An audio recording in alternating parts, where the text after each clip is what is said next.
Shmee!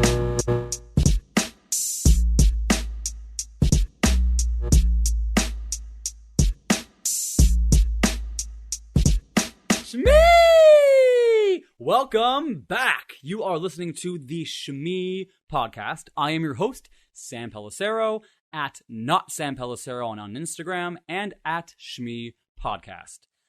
So, today, I am here with the one, the only, the grand, the great, the co-founder and co-creator of the podcast and the word Shmee, the one and only Ryan Ross. Oh, my best friend and brother. Woo! So it's so weird that he wasn't on the first episode, but that was just because of timing and the way things worked.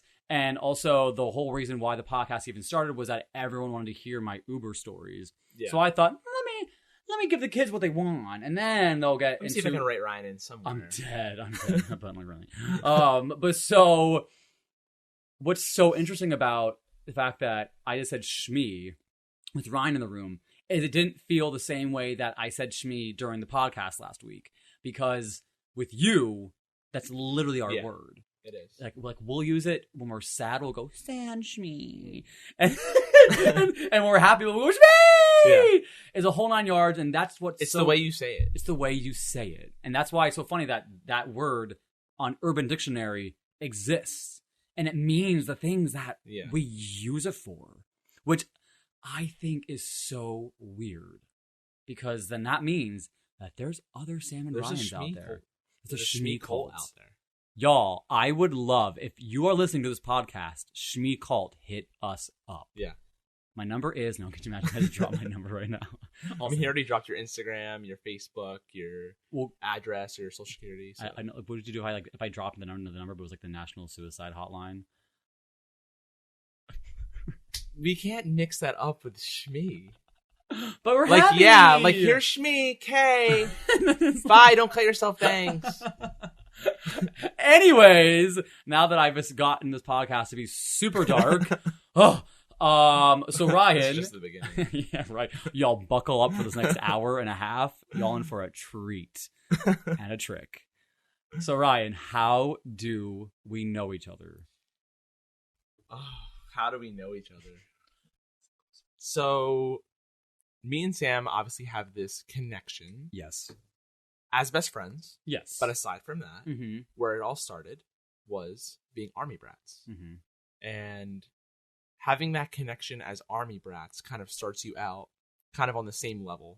You always move to a neighborhood that you have no idea who anyone is, what you're getting yourself into, what school you're going to be at, what the culture is going to be like. Yeah. It's moving from state to state or even out of the country. It's completely different every time. Yep. So me and Sam grew up in the same neighborhood called McGill Circle.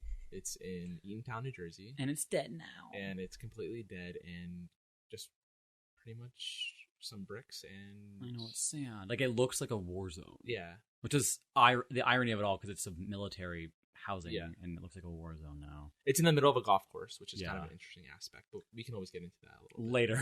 Yeah. So, I had already moved into the neighborhood by the time that Sam had moved was it just a year or was it more I think than it was that? about a year.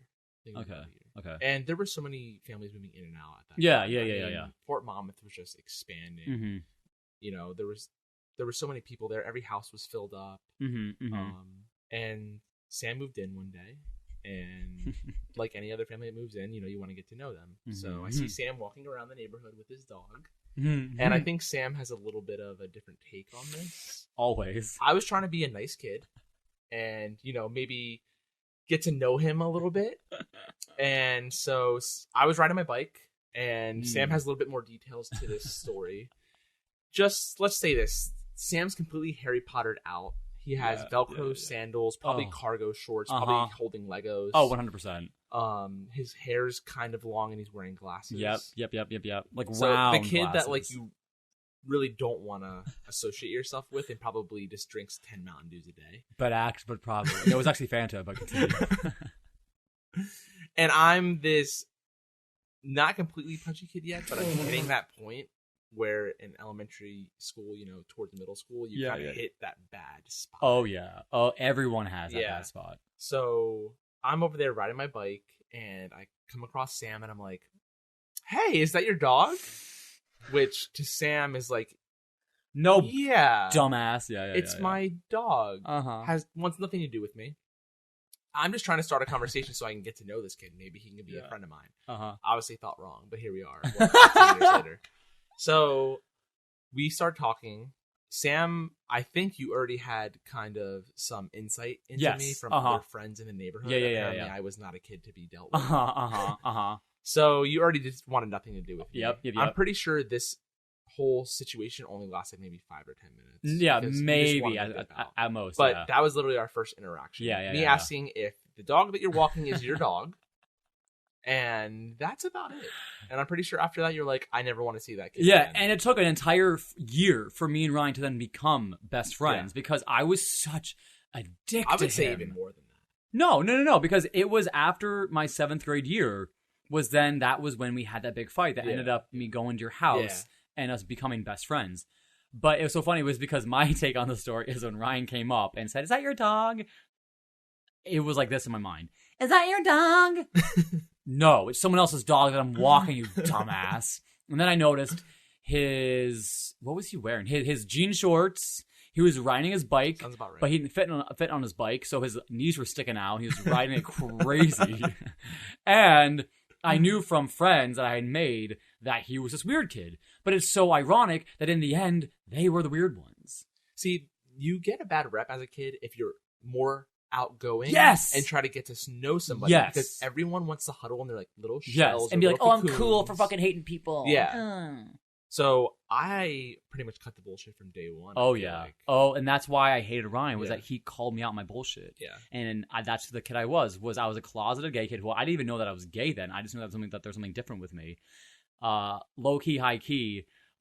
When I started getting like the limp wrist tendency, I thought because I had just finished 6th grade and there was a kid in my class who had Down syndrome or maybe just autism. It was on the spectrum, and he had limp wrists and was kind of physically demorphed a little bit, and I was worried that I was becoming him. So when I started realizing I was walking with like a limp wrist and I was being a little prissy, I was like, oh my god, like I think I'm like gaining a chromosome or something, and like I think I'm becoming that. I don't think I've ever heard this You've story. never heard the story? I can't believe I haven't. And so, I had no idea where it was going the entire time. I thought like it was like an illness I was catching. Like, oh my god, like I remember one time I had to share a banana with him in class, and I think like his saliva. I don't even want to get there. And I was so afraid that I was becoming basically that I was like, catching the downs or something. Yeah. I just want to talk about how that all came to you guys sharing a banana. Yeah, I don't. The irony behind the whole thing. Point is, I was a dumb and naive little kid who had always internal issues, and I didn't know what they were or how to address them. So I took them out on someone like Ryan, who was just trying to be a nice friend. And then in the end, here we are. Ta-da. Here we are. I'm still a little shit, but we're still best friends and brothers.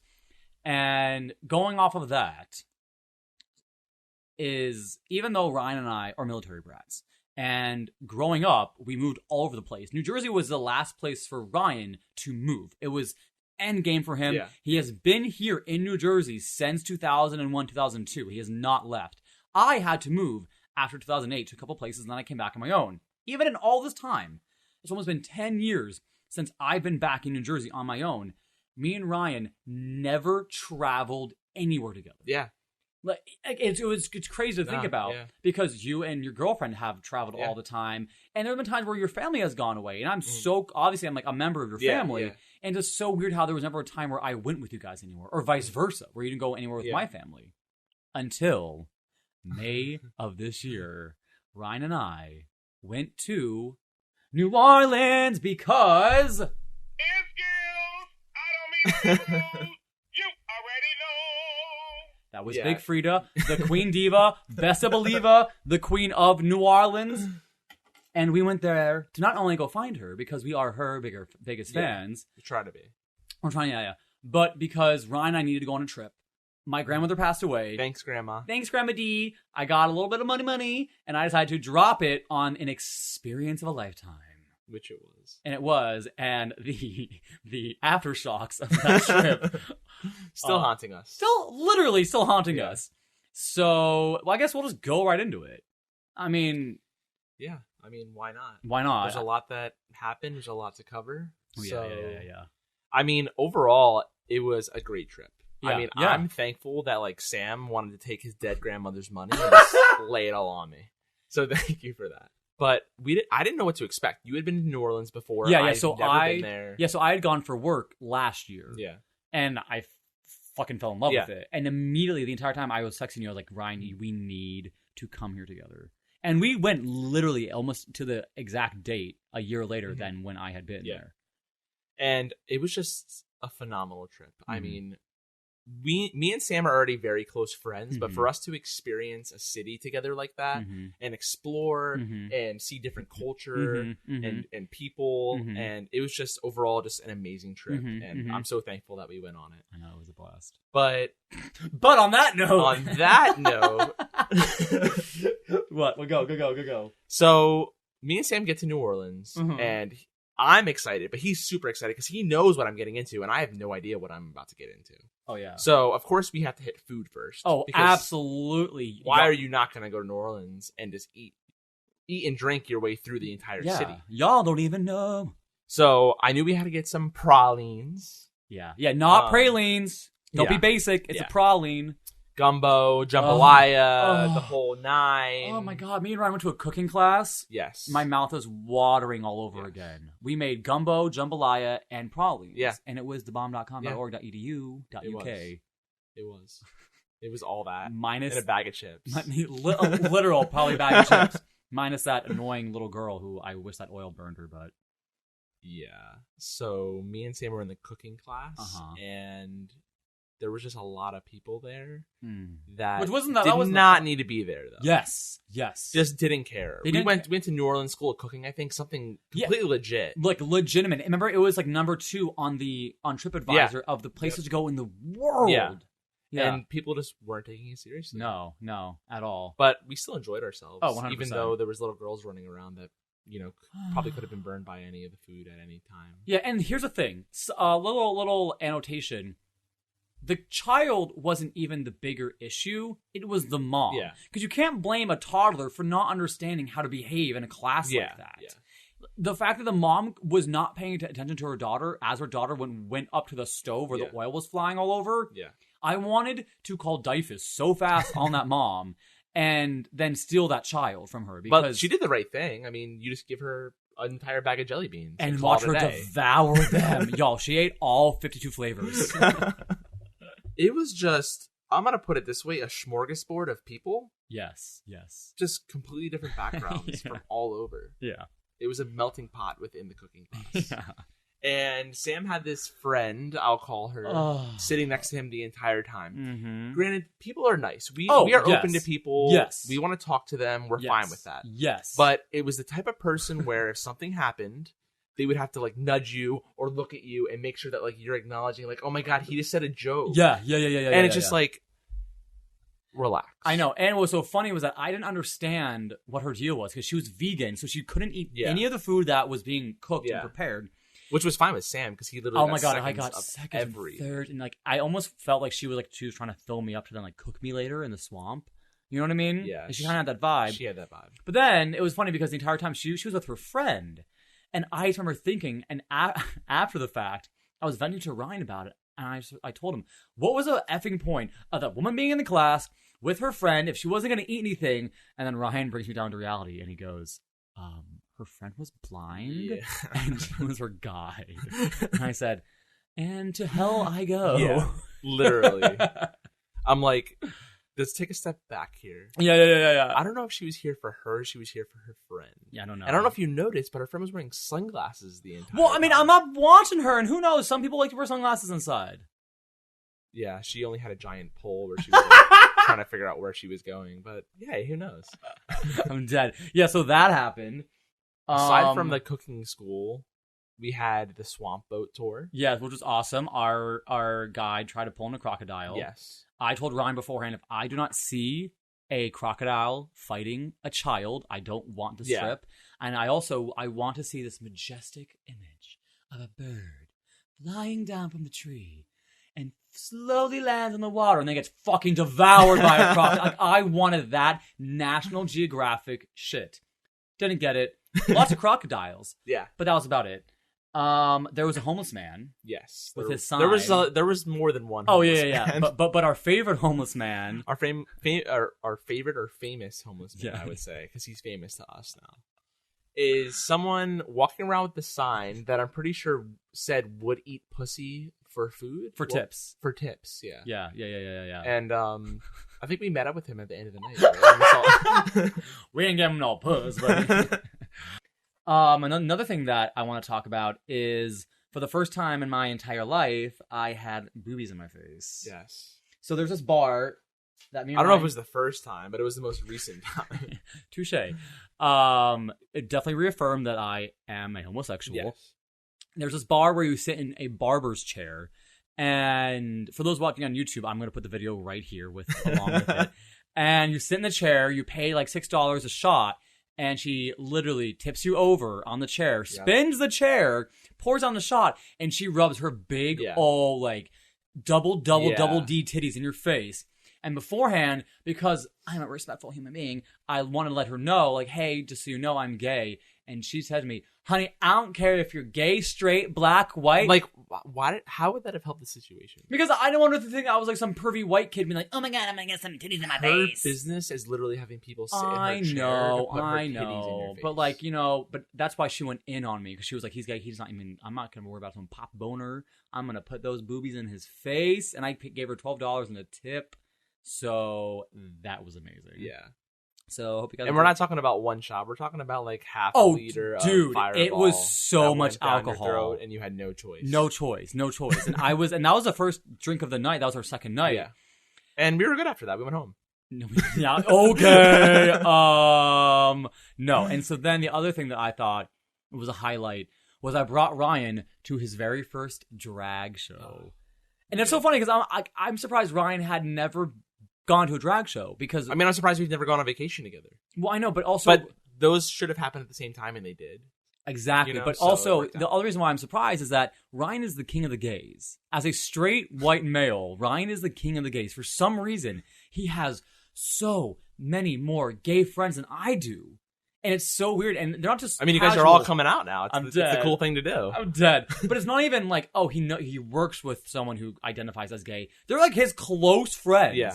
And they're all gay. And I was so mad at first because I said, no, that's my thing. I'm the gay friend. I'm the gay best friend. And it took me a long time to get over it and accept that there's other gay people in the world. And I feel like one day I'm going to find out you guys are all hooking up behind my back. I'm going to throw up my mouth because I'm picturing that, and it's just not okay with me. Yeah. So at the drag show, Ryan did not realize that at a gay bar, people just say whatever they want to say. I really didn't. I had no idea what to expect there either. Your favorite This was just a whole trip of new experiences. It really was. Your favorite moment was My favorite moment was when one of the drag queens came out and she was talking on the mic, and it starts getting like that static. That static. Like yeah. And she goes, oh, and she starts banging it on her vagina. And she's like, oh, and then it started working again. She's like, oh, hey. Yeah. And I'm like, what just happened? Ryan? Whatever it was the most funny thing I've ever seen. But that's a drag show. But it's like, I love their personalities. Yes. Yeah. Because they are whoever they want to be. Exactly. So it was fun. It was a new experience for me. I was open to it. You have to be open to it. Yes. You know what I mean? Like, of course, I'm obviously straight, but I'm not like, oh, I might catch the gay syndrome. The gay syndrome. As opposed to when I thought I was catching Down syndrome. Yeah, seriously. So even though we went into New Orleans not knowing what we were getting into, we came back with something. A curse. Well, what's so crazy is that I was listening to RuPaul's podcast, which I listen to all the time, and the week or two prior to us going to New Orleans, somehow New Orleans got brought up because I think one of the guests asked if he had ever gone, and he said, yeah, but he goes, I hate going. And they said, why? He said, because there's always a dark energy there. And I feel like I need to come home and have a seance or something to get rid of that energy. And immediately I thought, oh, that's funny, whatever. Guys, be prepared, all right? Because Ryan and I went to the Museum of Death. Yeah, we did. And I think that's where we got it. Because I mean, aside from that, there's a bunch of voodoo shit. There's so much voodoo going on. And honestly, it is kind of dark when you think about it. All the homeless people. Yeah. All of the drugs that we were seeing. That's true, too. I mean, people were coming up to us asking for weed and coke and stuff like that. Yeah. It was crazy. I mean, there's a dark energy there because of the history. Yeah. I mean, everyone flocks there to have fun, but at the same time, if you like take a step back and actually look at it, it's like all these kids are coming here to get drunk and party. Yes. But it's also in the middle of all these homeless people, which at the same time, the entire city's still even recovering from Hurricane Katrina. Exactly. That's what I'm saying. Exactly. It's kind of a mesh of weird vibes and just different people. Yeah, and with Ryan and I being very open and susceptible people, we definitely picked something up. And again, I think it was from the Museum of Death, because we were willingly walking into a museum full of history about murders, rapists. I mean, exactly what you think it would be. Murders and rapes of all ages and genders. Don't get me wrong, we had... It was great. Really cool things. Oh, really? Like, cool is a weird word to use, but interesting things to see. Yeah, because it also showed how people used to get buried in the 1800s and how they dealt with bodies all throughout history. Which that was the cool part, and they even had animals. Yeah. But then me and Ryan sat in this theater, and I bet you that's where we got the curse. Was we willingly sat in this theater watching 20 minutes worth of just documentary about these serial killers who would abduct teenagers and young kids, rape them and throw them in ditches and run away. Yeah. And I think that spirit was like, oh, you cute. It took us 20 minutes to figure out. Yeah, you're like, let's probably leave. Yeah. Because people kept coming in and sitting down, and I realized there was more people coming. I said, I think it's time to G-O out the D-O. Yeah. And it was. It was time to go. But we did go into a voodoo store as well. But, I mean, we did touch... Oh my God. Oh my God. Yeah. Ryan, it's my fault. Yeah, I think it is. It's my fault. So pretty much this voodoo store that we went into, it has these different Maria Laveau's voodoo store. Yeah, it has these different stones and things like that have different powers. People can buy the stones in the store, and then they will put them up on, like, I would say this, like, monument. It kind of looks like a tree in a little bit, but it's like you put your stone on there, and you either say a wish or something that you want. Yep. Sam's like, oh, what's this? I'm like, it says don't touch it, like, everywhere on this thing. I mean, I'm pretty sure this is the same night, though, that we were pretty hammered. And we went in there at the end of the night. And but it doesn't matter, because it wasn't in our favor. It said don't touch, or, like, you get cursed, basically. Y'all, I done fucked up. And we definitely got cursed, because the ride home... Oh, my God, so... Or, I guess, the adventure The home? Adventure. Good word for it, adventure. So... Do you want to start? Or do you want me to start? Get into it, because it's your fault anyway. Oh my God, I can't believe we're finally figuring this out. So basically, what happened was Ryan and I had a flight at 11 a.m. going from New Orleans. We had a layover in, I think, South Carolina, and then to New Jersey. The flight was basically immediately delayed, which again, shocker. This was supposed to be a direct flight. Oh, that's right, because we had the layover coming.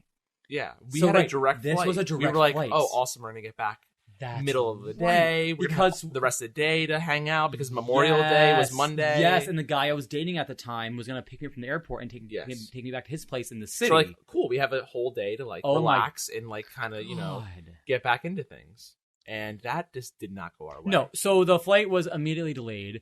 3 hours or 5 hours. 5 hours. Something crazy. Yes, because it was going from, our flight was at like 11 or 9 or something, 10. I don't know. I'm throwing out numbers. And it was delayed till at least 3 or 4. Yeah. So then me and Ryan said, okay, fuck, whatever. But honestly, there's something you can do about it. But then we found out that there was a problem with the plane coming from wherever it came from, and they didn't fix the problem. And slowly but surely we realized there is no way. We ain't going home. We ain't going nowhere. So to make that part of the story super short, because it's a long, exhausting process, eventually we had to change airlines. We had to run to the weirdest part of the airport. Me and Ryan were so exhausted. We had to make sure our bags were even coming with us because we had already been on the plane that had been broken down for 8 hours. Yes. And then me and Ryan went to the part of the airport where they don't have apparently outlets or seats or anything or food. It was so weird. Yeah. So Ryan and I were sitting on the floor. We were so exhausted that I decided to play a game where every time someone walked by, I or Ryan would say, "Oh no, we're not homeless. We're just stuck." And for some reason, it was so funny because me and Ryan at this point had been at the airport for at least 12 hours, easily.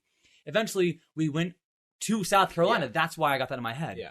We got a layover in South Carolina at, I think, like 11 p.m. We got there, and that flight wasn't delayed, but it was going to take longer to get home. It was adding another hour on because of a storm, and the pilot didn't want to fly through the storm. But we were just in that mood where it's like, just get us home. You know, we didn't care. Anything could go wrong at this point. We've already been through it all. Exactly. Just top us off. Literally, not in a good way, but top us off. Top me, Ghost Daddy. So I'm not even gonna ask what that means. so then we get to LaGuardia Airport. Luckily, which, by the way, we were supposed to fly into Newark. Yeah. Side note. And then my boyfriend at the time was living in the Upper East Side.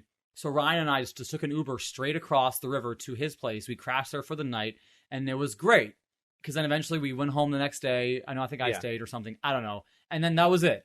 So we got home thinking, that's the price to pay. Which, for an amazing looking trip. back at that, though, he came into our lives. I'm going to put it our lives, not just your life. But your ex came into our lives to bring us home. To take us home from the airport. Exactly. So thank you, douchebag, who broke up with me like 2 weeks later for the dumbest reason. Thank you for doing one good thing. Thank you for letting me sleep on your couch. Yeah. Even though I don't know how many of your boyfriend's best friends have slept on it. That's a story for another day. Ryan and I just chalked it up to that was a price to pay for an amazing trip. Yeah. A shitty travel day home, whatever, because we still had the next day off. That was just the beginning of the curse. So I get home, everything's normal, everything's fine. I have Monday off. I go to work on Tuesday, and I'm feeling a little sick, and so is Ryan. Yeah. So Ryan started feeling a little sick in New Orleans, but not like a cold sick. He was just feeling worn down. Yeah. I'm like, it's normal. It's like we spent literally a whole day at the airport. Yeah. But Ryan and I kept getting sicker and sicker. No matter how many times we went to the gym, no matter how well we were eating, how well we were sleeping, we could not stop getting sick. And it was getting worse and worse and worse, to the point where me and Ryan basically almost lost both of our voices. We were so stuffed up. Ryan and I both had like weird ear infections, basically. It was just a nightmare. Yeah. But again, you got to be like, okay, it was the airport. We were both in the airport for a long time. That's what it is. Yeah. Still not realizing that some dark entity came back with us. So then, on that Thursday, still it's like the week post New Orleans, I'm working at my desk. I'm doing my editing stuff because I work at a production studio. I'm doing my thing, and something swats my face. And there's a bug. I'm like, what the hell, And I turn my chair. Mind you, I have a private office. I turn my chair, and my entire window and the floor around it are covered with easily 1,000 flying ants. Yeah. And let's say a cool 10,000, because the way the video looks. Well, because when they ripped up the carpet, there was maggots and so many more bugs underneath. And guys, it was in just my office. Yeah. The entire rest of the office was fine. And then the craziest part was when the exterminator came, he said there is no evidence of where these bugs came in or how they're getting out. It is as if you brought these bugs into this room and just dropped them there. Because there was nothing, they're not termites. Yeah. So they didn't come through the wood. There's no leaks or cracks in the window. There is no way that these bugs got in here. And I just remember thinking, I think I'm cursed. Yeah. Because on top of us already being sick. Yes. And the plane we were flight. already kind of like, are we cursed? Mm-hmm. Like, what's going on? And because obviously, like, we were being a little bit dramatic. Yeah, of course. As a joke. But after the bug thing happened, we were like, all right, is something actually going on? Yeah. And then I had that bad haircut. Yeah. And we need pics of the haircut, too. Okay. By the way. Right here. Yikes. Yeah. Also, here's the bugs, too. Yeah. Yikes. Yeah. So then I had this bad haircut that same day, by the way. So that was a very Yeah. that was a traumatic day in my life, and I had to go to therapy the next week to talk about it. It was one of the haircuts where you had to wear a hat after it. I It was literally did. Y'all ever see that Sesame Street book growing up with Grover, and it's Grover's bad haircut? It was bad. I'm sorry. Were you guys watching that? The full-length episodes of Shmee are now on Spotify and Apple Podcasts, y'all. What are y'all waiting for? The links are below. I'll see you guys there. Bye!